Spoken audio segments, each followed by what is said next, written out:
Miami Heat, Miami Heat, Miami Heat. It feels like Miami. Welcome to the Heat Beat Podcast. It has been a while, my children. I'm your host, Giancarlo Navas, and with me today's Vibe Hour. This is G&T, as the YouTube comments say, Gin and Tonic, the reality check master, Tiffany Meeks herself. How are you? I'm good. How are you, G? You know what? I'm doing good today, considering that I got screwed over by my floor contractor. It's rained all day. You know, I came back from Denver with altitude sickness. The Heat got swept in the playoffs. Pat Riley made a bunch of excuses on stage today. But other than that, you know, I'm doing pretty good. All right. Chat's mad at me because I Let's called go. you guys my children. I was in a good mood. You're not my child. I know. I'm just saying, like, my people. I love y'all. I love you guys. You guys are great. If you are listening on the podcast, we thank you very much. We appreciate all our listeners. We love you guys. If you watch us on YouTube, please hit subscribe, like, all that stuff. You don't understand how much that helps us in the long run. The algorithm is our enemy, and we need to fight it. So please, if you can hit like and subscribe. I know that's really corny to ask, but that helps a lot. And to our live Twitch audience, I love you guys. You guys have this is a kind of a season finale of Miami Heat Beat. So thank you guys. This is our first season kind of doing Twitch stuff like full time. We did a little bit in the playoffs last season. But we thank you guys. You guys as an audience have made this really fun. Tiff, we did the pod for 7 years without like live feedback, and it's been so fun to get this back from our listeners live. So I'm really happy, and I want to thank them so much. Like, you guys have been terrific. It's been great. They're great. I like our audience, Tiff. I like them a lot. I'll never forget, like, Dan Lebitard always used to talk about kind of growing and teaching your audience.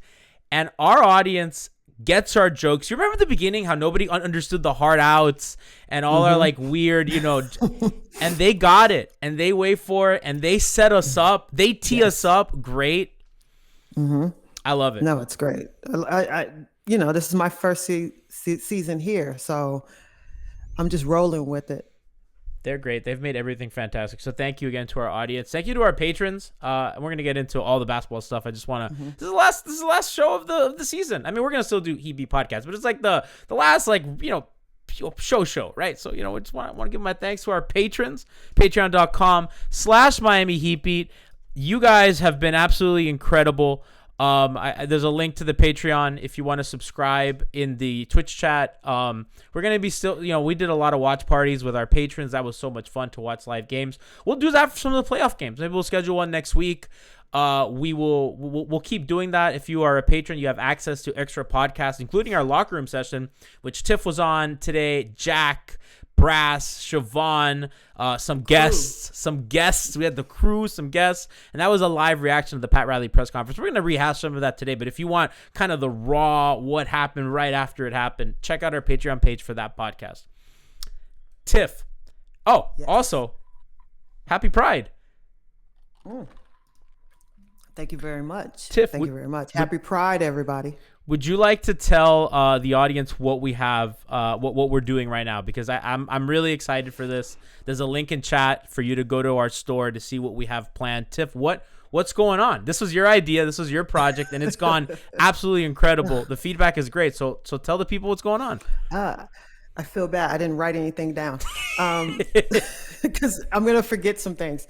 But very blandly, I'll just kind of say it. We have merch on the website.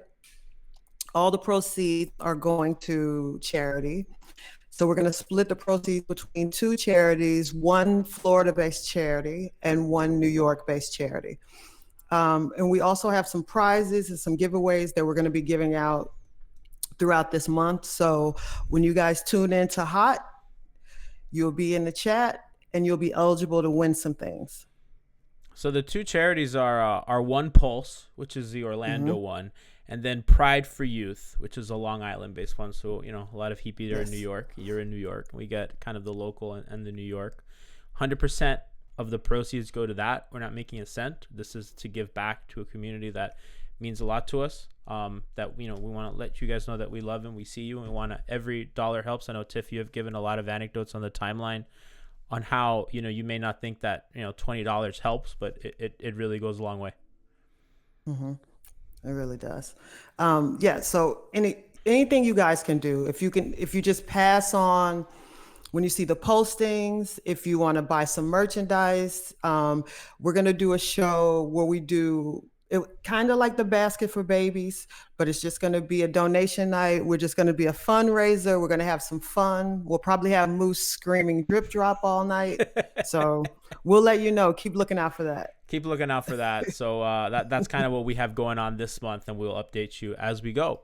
So Tiff, I haven't talked about the ending of this series. I was in Denver having a grand old time. I was at a bar watching Game 4, and as that second half got out of control, my bartender looks at me, and he slid me another drink, and he said, "This one's on me. I'm so sorry, dude." Because he saw me. I was getting up. I'm the kind of guy who'll get up, arms raised with the three, with the three fingers, and then they'd brick. And I'm like, my hands got buried in my face at some point. Ariza's getting thrown like a rag doll all over the place. I was like, oh my God. I got a free drink out of it at least. And I wanted to talk to Tiff a little bit about the macro. I know Hangover Time, and a lot of people have really gotten really deep into the series. We were doing that, for the first 3 games until it went sideways.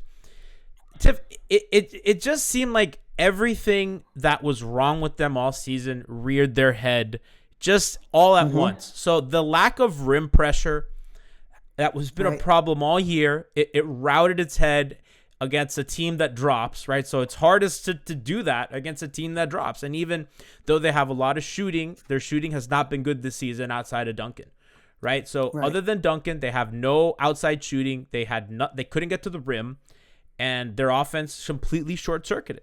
Their guards are small, and I got absolutely bullied by Drew Holiday. Bryn Forbes outscored Jimmy Butler in the series, right? And it was just like an amalgamation of everything that was wrong with them all season, Tiff. Well, they told us so. They told us. They showed us. They told us. And I'm not mad at them because this is who they were off and on all year. They went on winning streaks to kind of mask it. But the reality is they were hurt. They were never in sync. They were never big enough. They were never physically strong enough. And it just so happened that it all came front and center at the wrong time. And we're going to get into later, like how they fix some of this stuff, but Jimmy had an we've talked a lot about Bam all season, right? Bam, the aggression and whatever. He kind of showed up at the end. Yeah, I mean that stuff has been beat into a dead horse, and even Pat today in the press conference is like, I feel like Spoke can use him. Tiff, to me, the biggest thing was they looked tired, especially Duncan, right? And Duncan is the guy that led the league in miles run, played every single game for like almost 2 seasons. I think he played every single game last season as well. Started, right? Was just really, Tiff, everything that they did offensively, unfortunately, revolved around Duncan, right? Duncan screening in sets, Duncan running off, Duncan running decoy. It's everything. Even if Duncan doesn't touch the ball, there is some Duncan action. And that dude, by the end of that game, was tired. Would come off a pin down, there'd be nothing because Middleton would get across the screen, and he's like, fuck it, I got nothing, guys. Like, y'all gotta carry me. And that's just the truth. That was just the truth. They looked exhausted. Well, it's like they never really got into shape. They never rounded into form once the bubble ended. And they didn't come back healthy. That's the other thing. No. Those little nagging injuries, there wasn't enough time for them to get over those. I just think also like Duncan ended up being a product of what we didn't have. Like we don't have a playmaker, like a point guard that's their first job is let me get everyone going. We don't have that. So he's forced to have to do so much to get the ball instead of someone getting him the ball. Every set. Do you understand what I'm saying? Yeah. Every set is triggered by him running off something or Bam at the elbow or some sort of Jimmy Butler pick and roll initiative. And there was never really, Tiff, I feel like they didn't have comfort sets, right? Like I guess their comfort set was Duncan running off a screen into a dribble handoff. Right? And even that, I mean, like, that's really your comfort set, Duncan Robinson's, that okay. When I need to settle myself, I'm gonna run this guy off a screen for Right. that. But that's really what it was, because in pick and roll, I don't think they had a single player that got over a point per possession as a pick and roll ball handler. That's just awful, right? Goran took a step back as a finisher at the rim. Jimmy played really well, but I don't think they had the spacing required either. People were cheating off Hero. They were cheating off Iguodala. Even they were cheating off Ariza. They were cheating off anybody who was in that corner was getting cheated off of. And Duncan is not a park yourself in the corner shooter, right? Duncan's a movement guy who had to move for the offense. So they got nothing at the rim. Their guards aged. Drew Holiday just absolutely bullied and ragdolled Kendrick Nunn and Tyler Hero and Goran Dragic, right? And really, Tiff, that was their weakness last year that they were able to overcome with everything else. Because all year we were saying here on Heat Beat, well, their small guards, they can't switch, right? And if they do switch, they're on an island. You can show and recover, but at the end of the day, like Goran and Tyler and Nunn are going to get hunted. And they managed to survive that last season, right? Kemba Walker did not torch them, right? They just didn't. They just survived it. Eric Bledsoe didn't hurt them. None of these dudes hurt them. This season, it was different. It came Siobhan and Alf use the word like they're hubris a lot. Maybe they thought they can get away with it again, and it just was not the case. Well, I think it's obvious that they thought they could get away with it because they didn't make any changes. They made minor ones, right? Because I think Avery Bradley, in theory, was a lateral addresses. Okay, well, that's a point of attack defender, but I mean, as Jack said, that dude's never healthy. Right. So there was a lateral move because we couldn't depend on, and meanwhile he got traded again. So I just think also we don't really know what was going on with Hero. Like obviously there were some injuries and some other distractions and things like that. But we know who he is as a defender pretty much. We know who Nunn is as a defender pretty much. And they're not bend, don't break guys. They're literally break guys. So once you get through those two, and then you got Goran left, you're in trouble. And that was the entire season. So I don't know what we thought was going to change going into the playoffs. I didn't think their defense, speaking of the guards, would be better. I just kind of thought the forwards would pick it up.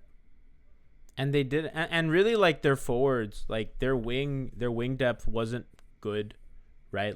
Andre just had a really good start to the season and really just broke down because they played him too many minutes. He played too much. He did, and it's unfortunate because I thought he gave him really, really quality minutes in the beginning of the season. They even played Jimmy Butler at the 4 a ton, right? So early in the season, that was the big flux. It was like, well, Myers was not playing, right? And he didn't look good anytime he did play. So they couldn't go to that Bam Myers lineup. Then eventually they went to Olynyk Bam, which took them a little bit of time. It's whatever. I mean, that worked for a bit. But remember, between that, and even when that was done, I mean, they were still playing Jimmy at the 4 and Andre at the 4 in those non-Bam Olynyk minutes. So they were kind of from behind the 8 ball from the start. So they didn't have a point guard that could defend. They didn't have a power forward. They didn't have shooting. Their offense didn't work. And they crawled out of it. It's credit to them. Right. They crawled out of it. Did. They put together some good stretches of basketball, sometimes against bad teams, a lot of times against bad teams. But they had enough wins that were quality that made us think, okay, you know what? There's not a lot of these, but when they've been healthy and when the conditions aren't horrible, look, they beat the Jazz, they beat the Lakers in LA, they beat the fucking brakes off the Sixers. You win 2 in Boston that you needed. You know what I mean? Like you just they crushed the Knicks every time they played. I think that was it though. I think that was the peak, getting to that 6 seed, crushing Philly, beating Boston back to back. I think that's what happened. I think that is where they used every last bit of their powers to get to that 6 seed. I just think they had nothing left once they got it. They didn't. And again, like when you have such a short, and think about this, Tiff, and I don't think I've thought about this until this second. The guys that all got COVID that were out for that stretch, right? So the dudes that played a ton were like the nobodies, right? And the guys that got COVID didn't even, when they were sick, that's not rest, right? That's an awful virus. So these dudes that went through this short off season are now in these awful protocols. They're either sick or this, and you really never get rest. And you come back, and for these dudes to put together a season where they can at least fight for a home seed, I mean, that has to count for something, right? I mean, shit. I honestly think they honestly performed the best they could under all those circumstances. I think they gave us what they had. Jimmy gave us so much during the season when he actually played. There was no way he was going to be able to carry them in the playoffs. Career year. Yeah. Career season for him in every respect. But look how many minutes he had to play to make sure we got that 6th seed. And it's not even the minute amount, because I think Eric Spoelstra has done, historically has done a really good job at minute management. It's the intensity of the minute. So Jimmy played 33 minutes this season, 33 minutes last season, 36 minutes before. So this is relatively this is a career low in minutes for him, other than the first 2 seasons. It is, but if you're coming off of how many injuries plus COVID? Oh.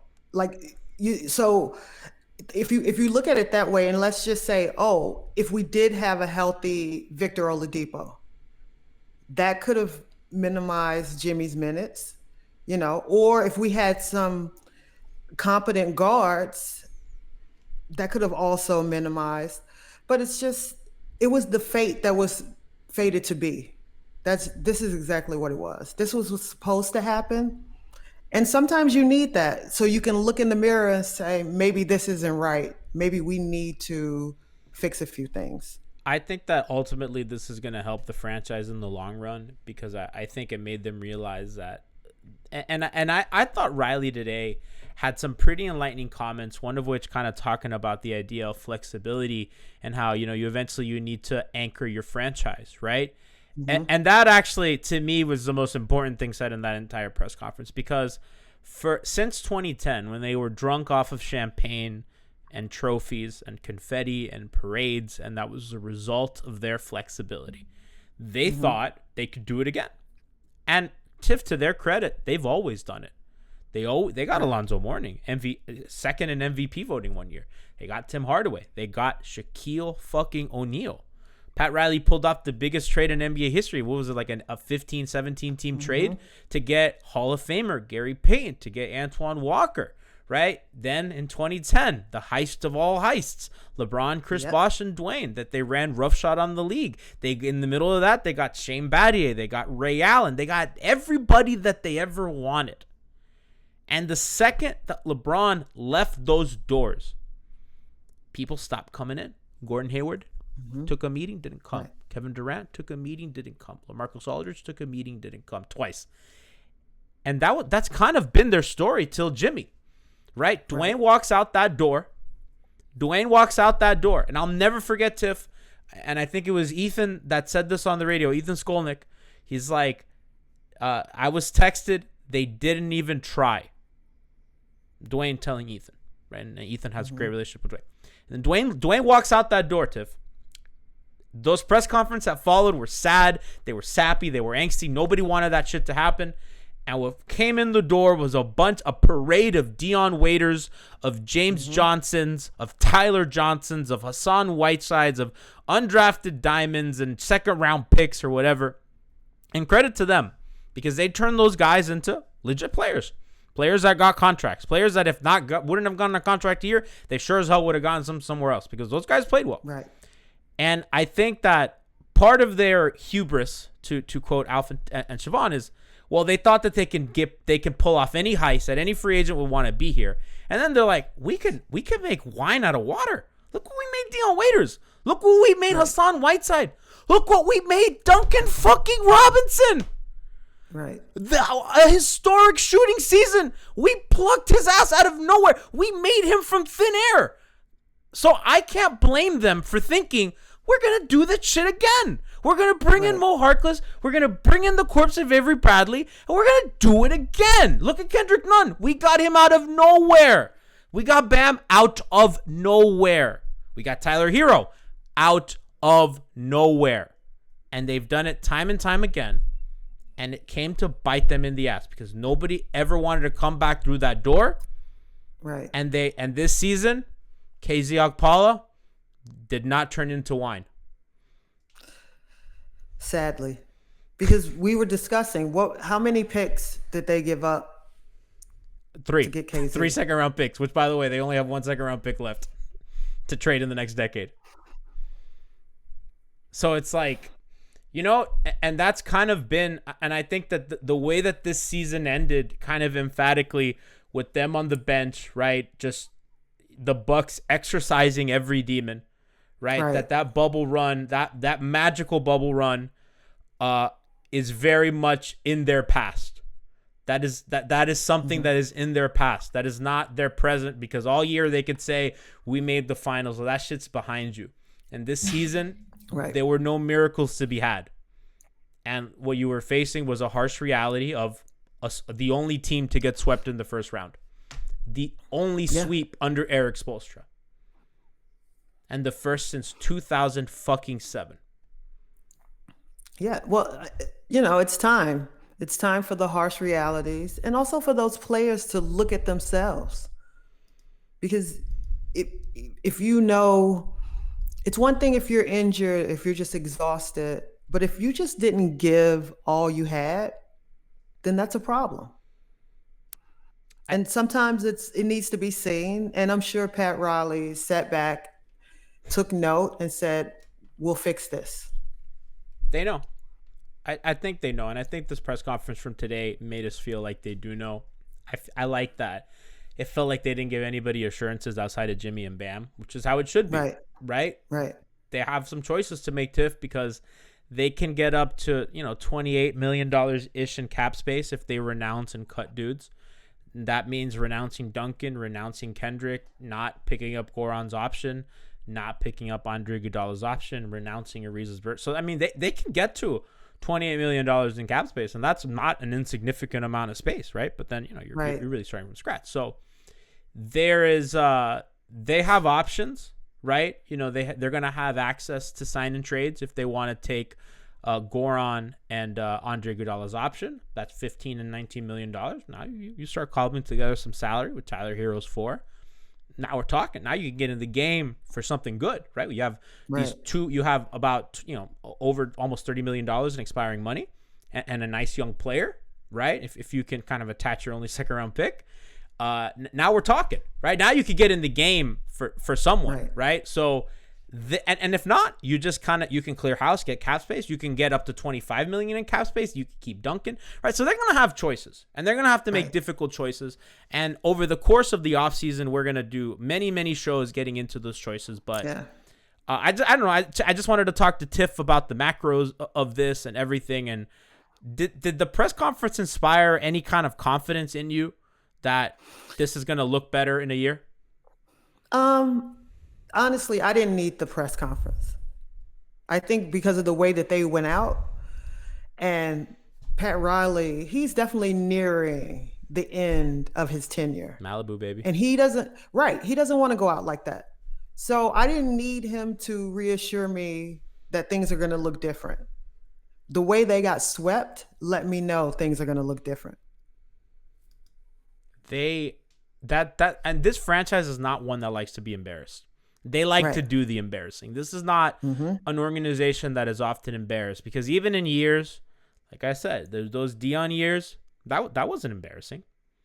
That was not embarrassment. I mean, they've this is a franchise that is never at the bottom of the league, right? Never. They're if they're in the lottery, they're in the late lottery because they missed the playoffs by a game or two. And that was embarrassing. And they were the laughing stock of the league over the weekend, Tiff. And they're not often the laughing stock of the league. They were, the Knicks won one game and they're celebrated as they throw COVID super spreaders around Madison Square Garden.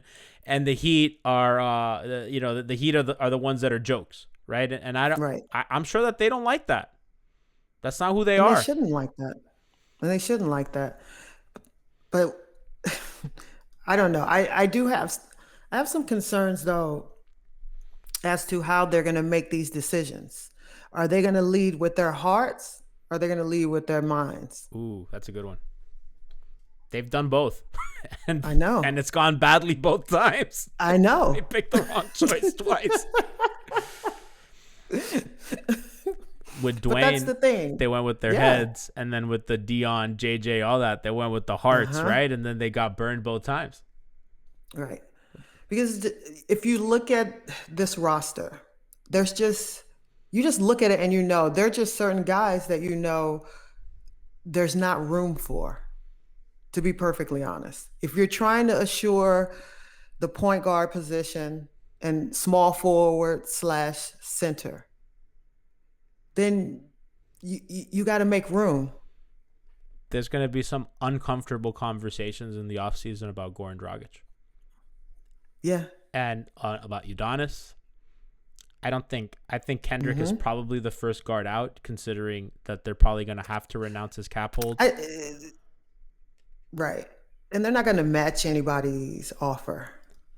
I'm sure that they'll offer something to him. I'm sure that they're going to offer something. I think. Right, but if the Knicks say, "Hey, we got $15 million," they're not touching that. They can't. Exactly. They can't. No, exactly. That's my point. Like, you can offer, but you can't. And I like Kendrick, but you can't bring him back. I think especially if you're married to Tyler, and the only reason I think that they're married to Tyler for now is because his value is at an all-time low. He's the only one of the three under contract. Right. And I don't know what happens to Goran. I don't know. I don't know if he takes, and I don't know, because I think they're going to want to keep Dedmon as well. I think Dedmon's a guy that they're going to try to keep. Dedmon seemed like the only dude that was excited to come back. I mean, he's ready. Mr. Dedmon's moved the garage. Yeah, he has his Pontiac and his old Chevy, and he's ready. Yeah. He's ready. No, and I think they need him back. I think they do too. Let him have a full off season, get in tune with the guys, and get in tune.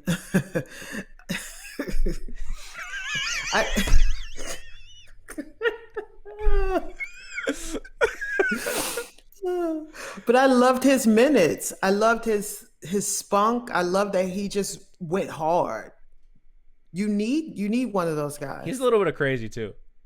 And I like it. You need it. You need that. They don't have that. They have too many. No. I guess Jimmy has that, but you need it from one of the role guys. Yeah. You need it. I need him. Can I tell you who I really want back? Go. Max Strus. Oh, Winter Soldier, baby. The White Wolf. I see something in there. I think he's a good cheap option to keep, and if you can develop him into something. That's what I think. You take that. That's what I think. I see just his physical stature and the way that he tries on defense. Like, he tries 100%. He's not out there loafing. There's something in there. I think you keep him for the cheap and you develop him. As a minutes eater too. I mean, I think that in the grind of an 82 game regular season, he shot 34% from three this season. I think he's a better shooter than that. I think so too. He's a better shooter than that. And I think, I mean, Duncan didn't, this is really Max's first year, playing. I know that he has had his injury stuff. So, you kind of, I don't think he'll take a Duncan leap. I think that's unreasonable to ask anybody. Right. But he can get to 38, take some regular season minutes, right? Can get you to a 10-man rotation. Spo loves to do. Yeah. That's something that they can do. I think the none stuff we've talked about. The Udonis thing. Yeah. That's uncomfortable. It's uncomfortable because I think it's uncomfortable for them too. And I think that they have a policy of they're gonna tell UD is gonna decide when. And Tiff, I don't even know if they can just tell him stay home. They can't. I don't think they can. They can't. They should. I don't know. I guess you don't want to. They're so scarred, Tiff. I look at them this way. And again, this is not inside information. This is just my conjecture. But I think they're a little scarred from Dwayne because, and I don't think that Pat Riley would ask for a lot of do-overs in life. I think that's one that he would like to do over. Right. And I think that they're scarred from that 2016, right? 30 and 11, all those contracts. And I think Udonis pulls in the direction of both of those, because you don't want to keep, giving a dude a deal. Essentially, they've given him like a 4-year deal. He's just there. Right. And you also don't want to hurt, your franchise legend, right? Right. You don't, that guy matters to the community, right? That guy legit matters to the team. I mean, if he doesn't want to assistant coach, and he gets snappy. He got snappy with Anthony Chang the other day when he asked about it. He doesn't like that. He sees himself as a player, and that's going to get uncomfortable. Goran, going to get uncomfortable. What do you do? Yeah. You try to win. That's what you do. The uncomfortable conversation is, Udonis, you don't contribute to our winning. Because you nailed it. You got to win. Right. And when you have to have that conversation, and again, you got to win. I'm of the team of, you keep that dude until he wants to leave. I don't know how else you handle that, but it's going to be tough. And hopefully next season, we're not going to really face the prospect of COVID protocols and all that. Hopefully everyone's safe and vaccinated, or the virus is kind of to a point next season, next October, where, we're good. But we don't know. We really don't know. We haven't even thought that far ahead yet. So, I mean, when was the last time there was a positive case? Was it Dennis Schroeder at the end of the regular season? He might have been the last one. He might have been. And before that, we hadn't had many. So, I mean, thankfully that's been under control. That the league and the players have done a great job. I think Goran will be back. I think so too. It's just in my gut. It's telling me he's going to be back. But like I said, you can't have Goran and none. And Tyler. And Tyler. Like, you're in the same hole that you were in this season. If you have all three of them, Tiff, you can't. I got to be honest with you. I hate saying this. You can only have one of Tyler or Goran. And I said that. Remember, I said that in the chat. I said you can only have one of these three guys. I think that they, to their credit, they had a good regular season defense with them. But it gets tough in the playoffs, and when they unfortunately don't have, high-end talent like the Clippers and the Lakers and all that, right? So you don't have that luxury, and you need to win on the margins. And, your guards getting picked on is not winning on the margins. Zach 33 is like, won't Jimmy be upset if Goran leaves? I don't know. That's the other thing you got to balance, right? You got to keep your franchise guy happy. Right. And, keeping Goran's not the worst thing in the world. I still think as a third guard, he's functional. And if you can stagger him and Tyler, you can kind of survive. You get Lowry in here, and you have a 3-guard rotation of Lowry, Goran, and Tyler. I think you can survive if the other guys, right? You have to make sure your other guys on defense are really good that can cover up. I said this on Locker Room Tiff. If you get a guy like Lowry, and if you're switching a lot, the idea when you switch a guard onto a bigger guy, that help's coming, right? You're not leaving him on an island. And I think what Kyle Lowry does is he is strong enough and physical enough that he gives the help a little extra time to get there. Right. And that's going to help. Has quick hands, great decision maker, like Andre Iguodala. Fast fucking hands, quick basketball IQ, strong as all hell, and plays bigger than he is. So, and he's calm. You need a calming presence with the ball in their hands in the fourth quarter. Not to say Jimmy's not, but this is not Jimmy's natural position. No. So you want to be able to take the ball out of Jimmy's hands so he can have more off-ball movement in the fourth quarter.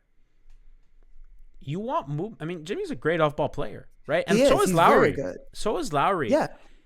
Lowry's a great rebounder for his position as well. And I think one of the things that really hurt them was, that Bam led the league in box outs? And the Heat play at a slow pace.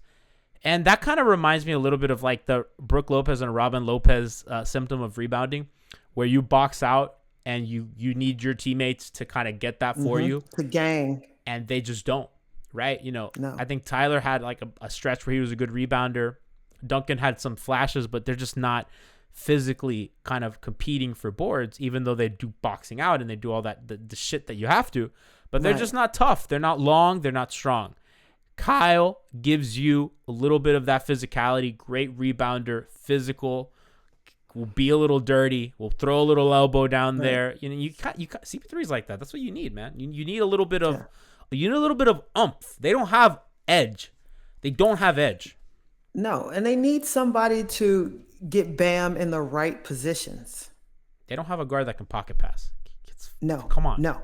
Or entry Not at all. entry pass. Entry pass, nothing. And the other thing is you need a guard that can also run the fast break. They don't have that either. You need a guard that when the offense slows down, that can work the clock, can work the angles. And if you're going to go under on pick and roll, lights out, dude. Good luck with that. Because with Jimmy, it's easy sometimes. And look, the Lakers did it. You go way under, and you dare Jimmy. Like, Jimmy, be Hercules. And he'll do it sometimes. Can't ask that dude to do it all the time. You can't. You could do it Lowry. I'm just using Lowry as a proxy because he's been linked to the Heat, and it just makes sense given their salary. Right. But you just need a guard in here that can run offense. Jimmy as a screener is amazing. It's one of their best plays. They don't go to it enough because they don't have guards that can run with it. So, I mean, we're going to see a lot. Tiff, I want to get into some of the because we're running out of time. I want to get into some of the Riley comments on Bam. And by the way, again, we go into this a lot more depth and almost like a 50-minute locker room session. That's on our Patreon page, patreon.com/Miami Heat Beat. There'll be a link in chat. But that was really good. We had a whole like smorgasbord of Heat Beat personalities, past and present, kind of talking about the Riley press conference. So that's on Patreon. It's an exclusive kind of look live with our listeners. Some of our Schmeeth and Smolnik, lifer, the Heat Beat Twitch lifer, got in there, made fun of me. We had Dr. Struce. We had some people coming in and ask us questions.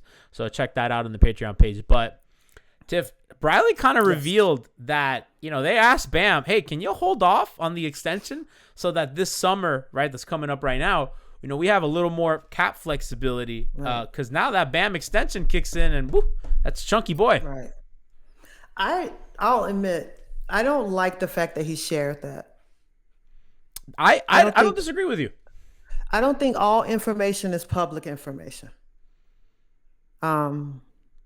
Because now we have the whole where people were questioning in the beginning, oh, why did Bam take it? It was kind of just like blanket statements. But now that he put that out there, now we're going to have to listen to the drones of people complaining that he took money that was offered. That's how I look at it. You're right. Offered it. You're right. You can't offer it and then say, or you could wait. Absolutely not. You take your money and let them figure it out. They got used to Dwayne and Udonis playing ball because LeBron didn't play ball. Chris Bosh didn't play ball. Those guys, I want my fucking money. We love Chris Bosh. His jersey's up there in the rafters, right? All-time great Heat player. That motherfucker wanted a max contract. When LeBron left, LeBron didn't take it. When LeBron left, he's like, no. I want my money or I'm going to Houston. And Dwayne was the one that took less. Right? Dwayne was the dude who always gave back, right? In a way, Dwayne was a bit of a sucker. And Udonis too, right? Now Udonis is, I'm collecting checks on the back end. I gave a shit ton of money back to you guys. Right. And these dudes, I don't blame them for not playing ball. They're like, I'm not Dwayne Wade. Exactly. I haven't been here since I was a young man. I just got here, baby. You pay me. Well, it's also like Bam hasn't cashed in on, he has a sneaker deal, but has he cashed in on like all these endorsements? No. So anything can happen. You're not promised. Take your first big contract. It could be your last. You never know. And by the way, Dwayne was doing T-Mobile commercials the second year. Exactly. Bam's not that. Dwayne is a special kind of transcendent person. Star, right. Like literally a star, like one that people's parents and grandparents know who Dwayne Wade is, right? I was in Denver and my friend's girlfriend, and I was telling her I know Dwayne Wade. She's like, oh yeah, I know him. I was like, yeah, I know, yeah, like these people that don't watch sports are like, yeah, I know right. who that person is, right? Because they've crossed into this like general like public sphere of public knowledge. Bam's not that. Who the fuck knows about Bam Adebayo? Right. Not that kind of star yet. Maybe he gets there. But and I think he'll have a better season next season. He had a good He's going to put in the work but for the naysayers, he'll be back. He'll bounce back. Everything will be. I'm not worried. Me neither. Everything will be fine. But he deserved his money, and even if he didn't, it doesn't matter. They offered it. Fans get upset at dudes that don't deserve the money, right? Like Dion is a classic example of that. Hassan. It's like, right. What do you want? What do you want him to do? I mean, like that's. You want him to not. Nah, I don't want. Hassan had to buy. Listen, Hassan had to buy fish for that huge ass tank. He was taking the money. One of my favorite things that Heat Beat has ever done for content was we gave the account to Jack one day as he live tweeted Hassan Whiteside's episode of Tanked, where they got the fish thing installed. It was, those tweets are still there. I may find the because I think we put all the tweets in an article. It was one of the funniest things we've ever done because Jack is funny, and that was just a ridiculous production. What times? That was kind of content that was coming. But like fans feel like that these players owe them some shit, right? Like we that they owe them wanting to win. And I don't think that that's everyone's first priority. And I think that that's your priority, right? But like, that's not everyone's priority. And For instance, let me just share this little story. So my wife knows 2 basketball players, Blake Griffin, Andre Iguodala. Those are the only names. Doesn't know anybody else. Nobody else. So we went to about 4 basketball games in 4 different states to watch the Clippers because she wanted to see Blake Griffin jump over a Kia. And you know what happened? He didn't play in any of those 4 games. Yeah. That's funny. So there you go. Fans want what they want, but they ain't getting it. I went to Kobe's last game in Miami. It was his last season. I was very excited. I went with my best friend. We grew up together. He was a Laker fan. I'm a Heat fan. I went in a Wade jersey. Went in his Kobe jersey.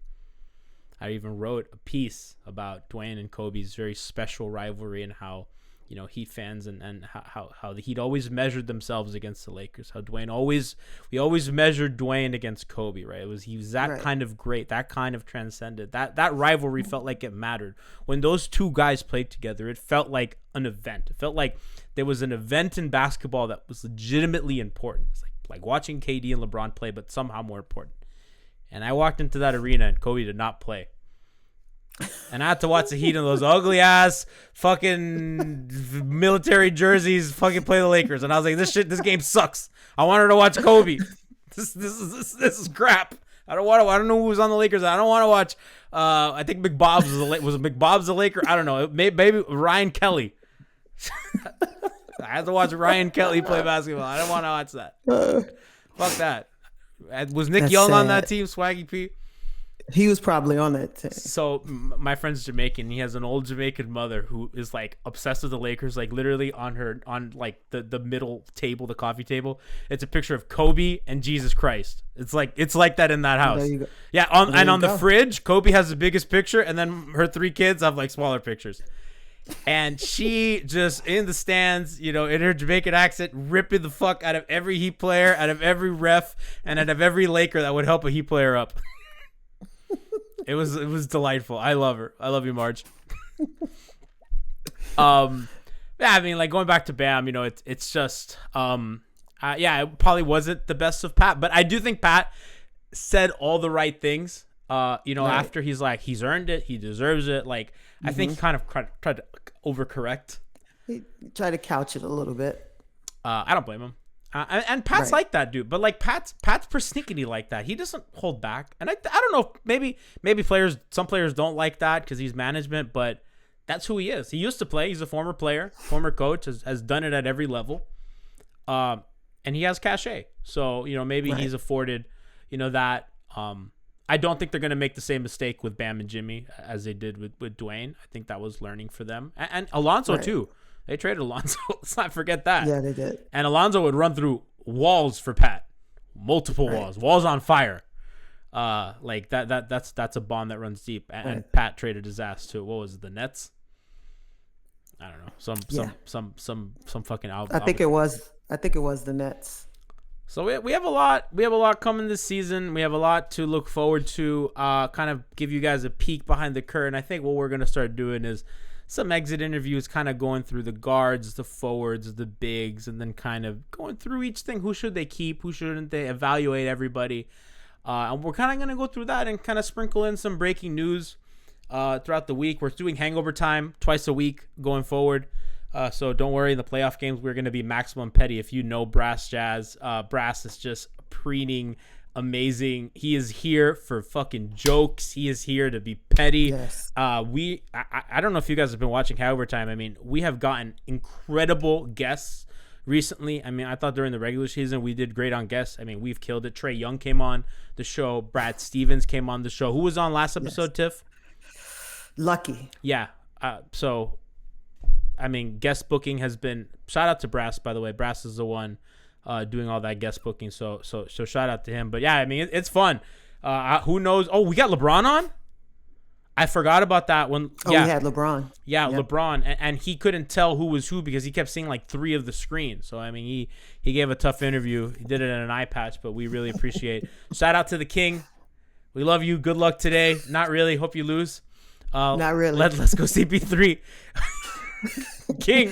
Shout out Cameron Payne. Oh, the campaign, baby. So he's good. Now.